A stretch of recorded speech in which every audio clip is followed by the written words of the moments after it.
Hey everyone, welcome to indisch.windisch. Today we are going to make a Ramadan favorite dish that are Dahi Baray. But we are going to give our version some twists to make it healthier and also lighter on the stomach. The first major twist is that we will be baking our baray instead of deep frying them. I was surprised at how soft and light they came out, and I wasn't even able to tell that these are any different from the regular ones. Stay tuned to find out what are the other twists in the recipe. Let's start with the preps. The first step is to wash and soak our dals. Here I am taking 1 cup, that is 200 grams of Maash or urad dal, and half cup, that is 100 grams of Moong dal. I will wash it several times until the water is clear and then let the dal soak overnight. The next day I am draining all the excess water from the dals. This is how my dal looks now. And now I am going to transfer it to a blender.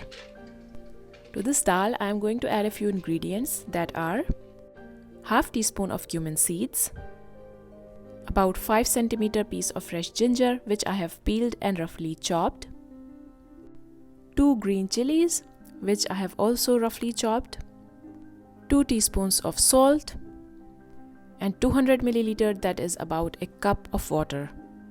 I'm going to blend it into a smooth paste. Once it's nice and smooth, I'm going to transfer it into a big bowl. Into this mixture, I'm going to add half teaspoon of baking soda along with juice of half lemon. This helps in making our baray really nice and fluffy. Mix until everything is well incorporated. Next, I'm taking this silicone baking foam, which is an essential for making these baked baras. I will leave a link to this silicone tray in the description box below so it's easier for you to buy it. I'm going to only lightly grease these molds with a little bit of olive oil so that our batter doesn't stick onto it. Just a little bit goes a long way. I'm using a silicone brush for this purpose. Once my molds are all coated, I'm going to add about 1 tablespoon of batter into each mold. Keep the quantity of batter same for each mold so that the baras are similar in size. The quantity of batter that we have prepared today will make about 48 baras. I will be baking these in 2 batches.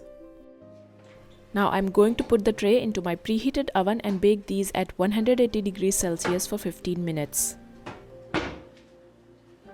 After 15 minutes, take the tray out and let the baras rest for about 5 minutes before taking them out from the molds.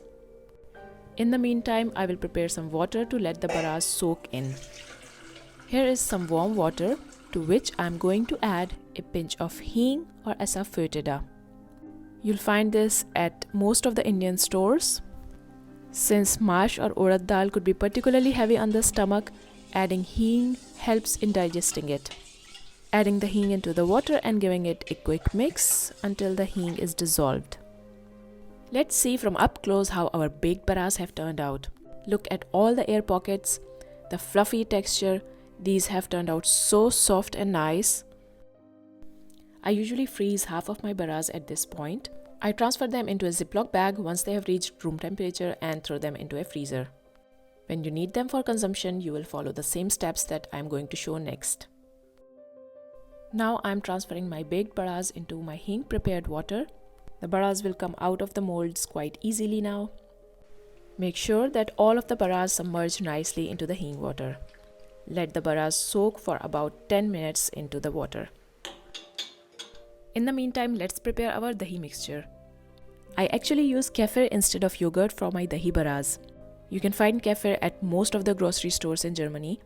Kefir is a fermented drink which has a good amount of probiotics, so it's healthy for your gut and also helps in digestion.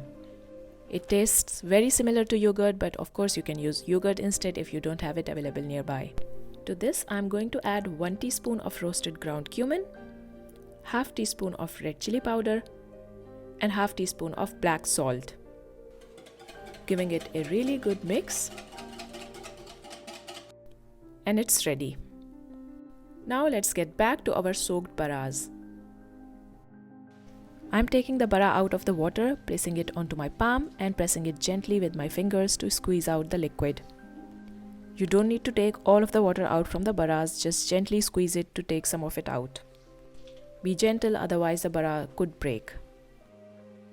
Once I've layered my baras onto my serving tray, we'll move on to the next step.